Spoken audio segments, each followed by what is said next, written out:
ਹੀਰ ਵਾਰਸ ਸ਼ਾਹ ਕਿੱਸਾ ਰੂਹ ਤੇ ਕਲਬੂਤ ਦਾ। ਬਾਹਮ ਕਲਾਮ ਰਾਂਝਾਓ ਬਾਲਾਨਾਥ। ਕਲਾਮ ਬਾਲਾਨਾਥ।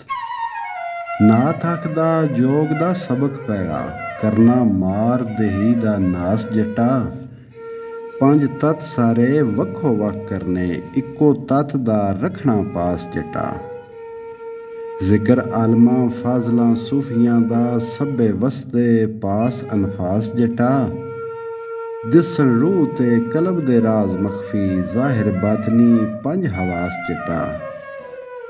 ਛੱਡ ਆਸਰੇ ਜਗ ਜਹਾਨ ਵਾਲੇ, ਇੱਕੋ ਰੱਬ ਦੀ ਰੱਖਣੀ ਆਸ ਜੱਟਾ। ਵਾਰਿਸ ਸ਼ਾਹ ਏ ਜ਼ਿੰਦਗੀ ਕੂੜ ਦੀਏ, ਇੱਕ ਦਮ ਦਾ ਨਹੀਂ ਧਰਵਾਸ ਜੱਟਾ। ਇਜ਼ਨ ਛੱਡ ਦਗਾ ਦਗੁਲੀਆਂ ਬੁਖਲ ਕੀਨਾ, ਹੋਕੇ ਹਿਰਸ ਹਵਾ ਥੀ ਪਾਕ ਜੱਟਾ। ਨਾ ਤੂੰ ਅੱਗ ਰਹੇ ਨਾ ਰਹੇ ਪਾਣੀ, ਨਾ ਤੂੰ ਰਹੇ ਹਵਾ ਨਾ ਖਾਕ ਜੱਟਾ। ਆਇਓ ਵੇਖ ਤੂੰ ਹਾਲ ਸਿਰ ਬਦਿਆਂ ਦਾ, ਨਾਲੇ ਖੇਸ਼ ਕਬੀਲੜਾ ਸਾਕ ਜੱਟਾ। 14 ਤਬਕ ਚੌਕੋਟ ਦੀ ਸੈਰ ਕਰਕੇ, ਵੇਖ ਜ਼ਾਤ ਖੁਦਾ ਦੀ ਪਾਕ ਜੱਟਾ। ਅੰਦਰ ਦੀਨ ਦੁਨੀਆ ਉਹਦਾ ਨਾਮ ਸੱਚਾ, ਸਾਰਾ ਨੂਰ ਜ਼ਹੂਰ ਅਫਲਾਕ ਜੱਟਾ।